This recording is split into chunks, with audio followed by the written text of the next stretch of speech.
मैं देखता हूँ, हो सकता है ऑफिस में कोई ऐसा पत्र आया हो। अभी तक व्यक्तिगत तौर पर मुझे ऐसी जानकारी नहीं है, आपके माध्यम से सूचना मिल रही है। तो और सर आपको जानकारी नहीं है, मैं जान सकता हूँ कि क्या कभी ग्राम पंचायत सुरदहा में आप गए हैं? क्या कभी आपने यहाँ पर जाकर देखा है कि जो योजना है उन योजनाओं का जमीनी स्तर पर कितना फायदा लोगों को मिल रहा है? देखिए, पूरे जनपद में 83 पंचायत है। जब जहाँ जैसी आवश्यकता हो रही है, इस समय पंचायत निर्वाचन वाला काम चालू हो गया, मतदाता सूची वाला, तो 2-3 दिन से हम लोग उस कार्य में व्यस्त थे। उनका प्रशिक्षण चल रहा था। व्यस्त थे ना सर, लेकिन इसके पहले यदि पुलिया की बात करूं, मैं मवेशियों के लिए शेड की बात करूं, सीसी रोड की बात करूं, या इसके अलावा मैं पुलिया की बात करूं, पुल की बात करूं, पैसे तो निकाल लिए जाते हैं अधिकारियों के द्वारा, कर्मचारियों के द्वारा, लेकिन जो निर्माण होना चाहिए वो आधे में छोड़ दिया जाता है, आधा अधूरा निर्माण छोड़ दिया जाता है। क्या इसके लिए पूरे पैसे लेते हैं अधिकारी? एक बात बताओ, पैसे निकालने का अधिकार किसी जनपद स्तरीय अधिकारी के पास नहीं होता है। जो ग्राम पंचायत के सरपंच, जो वर्तमान में प्रधान प्रशासकीय समिति है, और ग्राम पंचायत के सचिव के ज्वाइंट अकाउंट से पैसा निकलता है, और पैसा जो निकलता है वो निश्चित तौर पे कार्य की प्रगति के आधार पर निकलता है। फिर भी आपने इस बात का ध्यान आकृष्ट कराया है, तो मौके ठीक है सर, मैं मानता हूँ आपकी बात। आपने मुझसे ये बोला कि कार्य की प्रगति के आधार पर पैसा निकलता है, ऐसा आपने मुझसे बोला है, मान लेता हूँ मैं इस बात को। लेकिन पशु शेड का जो निर्माण होना चाहिए था उसका निर्माण नहीं हुआ, लेकिन 63,000 रुपए जो उसके राशि थी वो निकाल ली गई है। अब मुझे आप ये बताइए कि कहां तक ये विकास कार्य पहुंचा है? अब ये जांच करके फिर उसके बाद हम आपको उत्तर दे पाएंगे कि मौके पे जाकर देखिए। जांच करके आप आंसर देंगे, लेकिन सर आपने यही बोला ना कि जब तक काम होता है जिसके हिसाब से उसके हिसाब से पैसे निकलता है, लेकिन यहाँ तो काम हो ही नहीं रहा है। आपने इस चीज से अवगत कराया है, मौके पे जाके जांच करके कि क्या स्थिति है, वस्तु स्थिति क्या है, कितना पैसा इसके लिए निकला है और काम की क्या प्रगति है। जांच के उपरांत ही यदि उसमें कोई दोषी होगा तो उस पर कार्रवाई की जाएगी। आप हमारे साथ बने रहिएगा, मैं आपको वस्तु स्थिति से और ज्यादा अच्छे तरीके से अवगत करा देता हूँ। हमारे साथ हमारे संवाददाता बलराम लगातार जुड़े हुए हैं, ग्राउंड जीरो पर वो मौजूद है, ग्रामीणों से भी उन्होंने बात की है। बलराम जरा लाइन पर आइए और बताइए, हमारे साथ गर्ग साहब जुड़े हुए हैं, विकास खंड पंचायत अधिकारी हैं ये, इनको बताइए जमीनी स्तर पर क्या कुछ समस्या है लोगों की। बिल्कुल सुनील जी, बताना चाहूंगा कि जो ग्राम पंचायत सुरदहा में निर्माण कार्य हुए हैं, जो सीसी रोड का निर्माण हुआ है, सबसे पहले चीज तो उनमें बिना बेस लाइन के ही, गाइडलाइन के ही जमीन पे डायरेक्ट सीसी रोड का निर्माण हो गया। दूसरी चीज, पशु शेड का जो निर्माण 2016 में स्वीकृत हुआ था वो आज तक जमीन पर नहीं बन पाया। तीसरी चीज, जो स्टाफ डैम से पड़ेरी पहुंच मार्ग था वो भी अभी अधूरा ही रहकर रह गया है। और सीताराम की पुलिया थी, आज भी सीताराम के खेत के पास पुलिया नहीं बनी है। कई ऐसे विकास कार्य हैं जो ग्राम पंचायत में पलिता लगाया जाए योजना को जमीन तक नहीं। मैं रोकना चाहूंगा, हो सकता है गर्ग साहब ने आपकी बात सुन ली होगी और वो इस बात को समझेंगे भी कि आखिर जमीनी स्तर पर क्या स्थिति है। गर्ग साहब क्या कहेंगे अब आप? जी, जो बलराम जी ने अवगत कराया है उन सारे बिंदुओं पर जांच करके, और यदि दोषी पाए जाते तो निश्चित तौर पर कार्रवाई की जाएगी। कितना वक्त लगेगा सर, क्या आप कोई डेडलाइन दे सकते हैं? इसकी कोई गाइडलाइन नहीं, एक्चुअली आपका कहने का तात्पर्य टाइमलाइन है, मतलब हम कितने समय में ये काम कर लेंगे।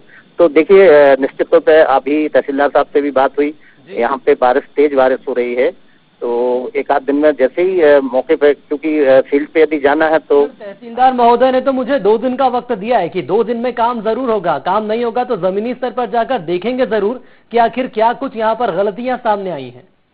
बिल्कुल, प्रयास ये रहेगा कि हम और तहसीलदार साहब साथ में ही जाके इस काम को देखेंगे, ये प्रयास रहेगा।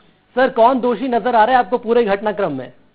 ये तो देखिए, वहाँ मौके पे जब जाके देखेंगे और जो फील्ड एंड फाइल दोनों का अवलोकन होगा, उसके बाद उसमें क्या स्थिति सामने आ रही है, के आधार पर कार्रवाई की जाएगी। सर मैं आपसे अंत में ये और जानना चाहूंगा, पुलिया का पूर्णतः निर्माण और सीसी रोड का पूर्णतः निर्माण कब तक हो जाएगा? अब ये तो वस्तु स्थिति जांच कराने के बाद कि काम कितना होना था, कितना हो गया है, कितना, उसके आधार पे इसको टाइमलाइन मिलती है। अभी आज हम आपसे बोल रहे हैं कि 1 हफ्ते में हो जाएगा या 3 दिन में हो जाएगा या 2 हफ्ते में हो जाएगा। सर बात ये नहीं है, बात यह है कि काम होना चाहिए। नहीं, काम देखिए, यदि जो काम जिस लंबाई का स्वीकृत होगा। रोकना चाहूंगा, आपको बने रहिए। तो यहाँ पर एक आम जनता का भी यही मानना है कि कहीं ना कहीं धांधली होती रहती है, और यदि आम जनता का ये मानना होता है तो फिर आखिर ये सोचा जा सकता है कि आम जनता का यही मानना है, महोदय का यही मानना है। हमारे साथ गर्ग साहब लगातार जुड़े हुए हैं। गर्ग साहब, अंत में आप मुझे ये बता दीजिए कि कानूनी रूप से क्या कार्रवाई हो सकती है और जो हमारा तंत्र बिगड़ता जा रहा है इसे सुधारने के लिए क्या कदम उठाएं?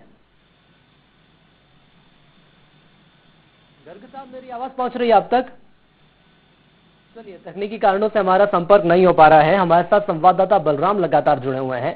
बलराम, मैं आपसे ये समझना चाहूंगा, आपने यहाँ पर सुन लिया, गर्ग साहब हमारे साथ जुड़े हुए थे, हमारे साथ ग्रामीण जुड़े हुए थे। सवाल ये सामने आ रहा है कि जमीनी स्तर पर परिवर्तन कैसे आएगा, क्या कुछ इसके लिए प्रयास किए जाएं?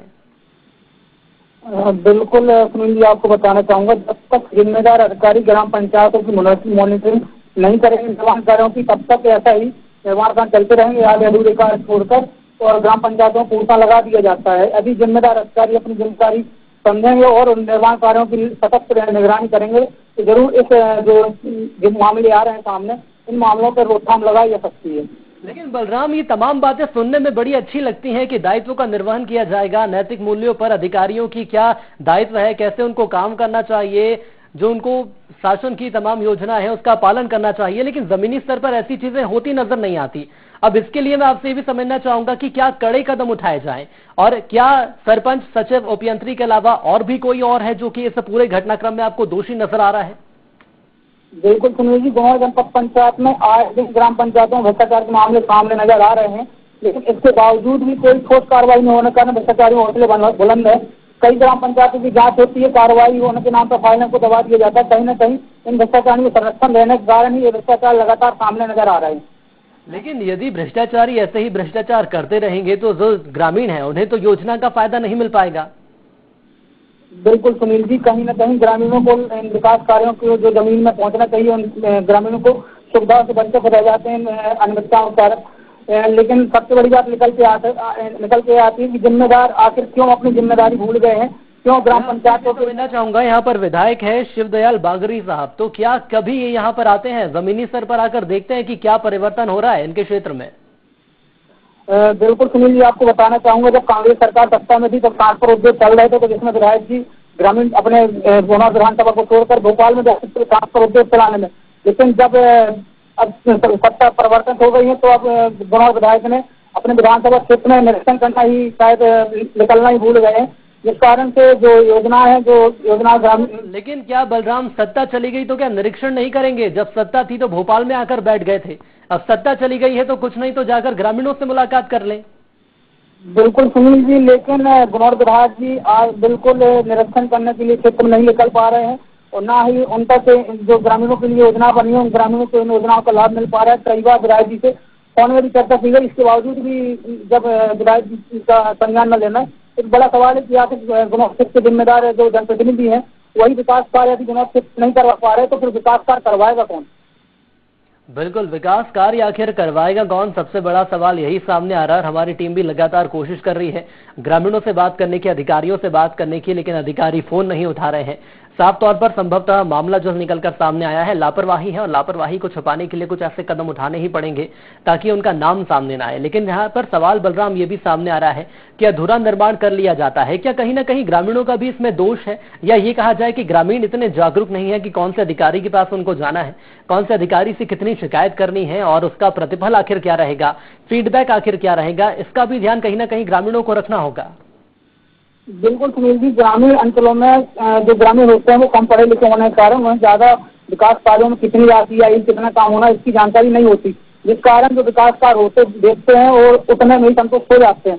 लेकिन जब विकास कार्य को अधूरे में छोड़ दिया जाता है, जब उस विकास कार्य को अधूरे में छोड़ने के कारण परेशानी होती, तब ग्रामीणों को समझ में आता है कि कहीं न कहीं इसमें भ्रष्टाचार हुआ और फिर शिकायतों का दौर चालू होता है, और जिस कारण से ग्रामीणों को परेशानियों का अधूरे विकास कार्य जो पड़े हैं उनसे परेशानियां सामने नजर आती हैं। चलिए बलराम, उम्मीद यही की जा रही है कि जिम्मेदार अधिकारी नींद से जागें और जो ग्रामीणों को योजनाओं का फायदा मिलना चाहिए उस योजना का फायदा मिले। हमारे साथ जुड़ने के लिए आपका बहुत धन्यवाद। तो विकास कार्यों में धांधली की जा रही है, अधूरा निर्माण किया जा रहा है, भ्रष्टाचार किया जा रहा है।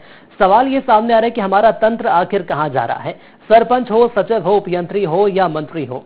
सवाल यही सामने आ रहा है कि तमाम ऐसे लोगों को रास्ते पर लाने के लिए, उनको सही तरह से उनके कर्तव्यों का निर्वहन करने के लिए आखिर ऐसे क्या कदम उठाए जाएं। हालांकि कई ऐसे जिम्मेदार अधिकारी भी हैं जो कि भ्रष्टाचार से दूर हैं, ईमानदार अधिकारी हैं, और उनका यह भी कहना है कि आने वाले वक्त में जरूर परिवर्तन के लिए गुहार लगाई जाएगी और जो दोषी हैं उनके ऊपर कार्रवाई की जाएगी, क्योंकि दोषियों के ऊपर कार्रवाई नहीं की जाएगी तो ये भ्रष्टाचार लगातार आने वाले वक्त में दीमक की तरह पूरे तंत्र को भ्रष्ट कर देगा और आम जनता को जो फायदा मिलना चाहिए